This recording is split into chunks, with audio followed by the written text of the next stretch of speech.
God, thank you for this day. Lord, thank you for the freedom that we have to come and worship you today, Lord. Thank you for each of us who is here this morning, those who are on the way, and those who can't be here with us. Lord, I just pray that you would be over them and over us and over this time we have in our worship ceremony today.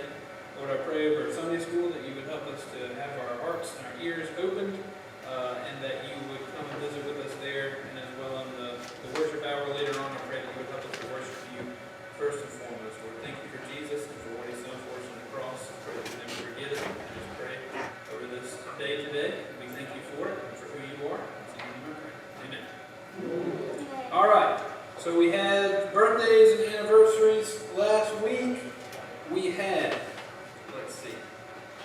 Allison Oberle's had a birthday, and we also had Ms. Ann Bryson and Stephen Hyde with birthdays on Friday, and Nancy Flake on Saturday. So I don't see anybody here, but if you want to give these people a call, tell them happy birthday or what have you, I urge you to do so. All right. For our little devotional moment this morning, we're going to fly off the cuff a little bit. Talk a little bit about what we, the youth, are going to go over in Sunday school, or me and Carrie Ann are going to go over in Sunday school, because our Sunday school number's been hurting everywhere. We're in 1 Corinthians, and we're talking about Paul is trying to teach the 1 Corinthians about not being a stumbling block to their fellow believers, and certainly not being a stumbling block to people who aren't believers. And so that got me thinking about events of the last couple weeks. And I think we can call what happened with the Supreme Court a couple weeks ago with the Roe versus Wade reversal, I think we can call that a victory in many senses. But this is going to be, and this is a big but for me, and it's not something that I'm seeing a lot from our Christian side of the public. And it's something that's very unsettling to me, and it's something I think we should all remember, is if we've now saved the baby, we can't throw everybody who dissents to that opinion out with the bathwater, to change up the phrase.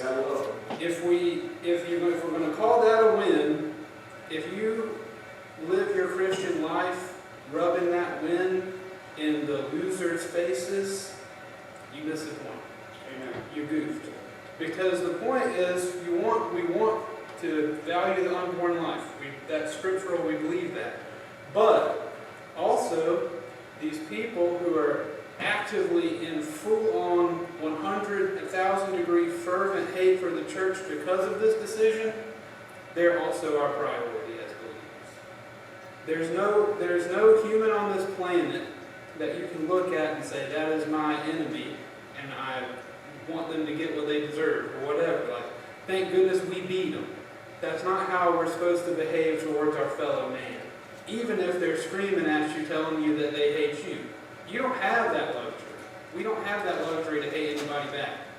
And so it doesn't feel good whenever we have to maybe quiet ourselves and not be as victorious or whatever, but the point remains is that if we're going to try to protect the child, we also need to try to protect the mothers and everybody else who's very much against the church on this from an eternity of getting what we all deserve, right?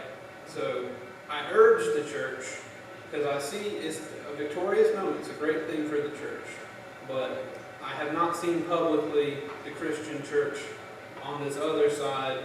Now, the fight is, if you're calling it a fight, the fight's only half over, because now everybody who believes that it's okay or whatever, now that's our priority or what have you. So, I just urge you to think about that. I know it's easy to get caught up in being angry and getting riled up about these kind of things, but like I said, we know scripturally we don't have the luxury to call anybody our enemy. We're all humans, and we've all been put on this earth. Us Christian folks have been taught to go ye therefore.